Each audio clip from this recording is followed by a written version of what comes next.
যে ওলি বিরোধিতা করস বেড়া ওখানে জানে ধরে এই ওলি দরবারের ভিতরে গিয়ে লুকাল তো জান বাঁচাইতে ওলির বিরোধিতা করে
বক্তব্য সেখানে আপনারা দেখতে পাচ্ছেন হযরত শাহপরান রহমতুল্লাহ আলাইহির পবিত্র মাজার শরীফে পাগল ফকিরের হুঙ্কারে অবশেষে এখান থেকে মৌলবাদীরা পলায়ন করতে বাধ্য হয়েছে।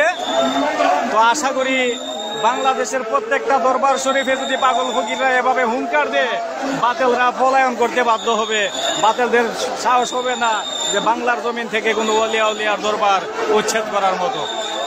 তো সকলে আজকে শাহপরানের দরবারের পাগল ফকিরদের মতো প্রত্যেকটা দরকারে গর্জন তুলবেন, হুঙ্কার তুলবেন, সেই আশা আপনাদের কাছে করি আমরা এক তরিকতপন্থী লোক হিসাবে।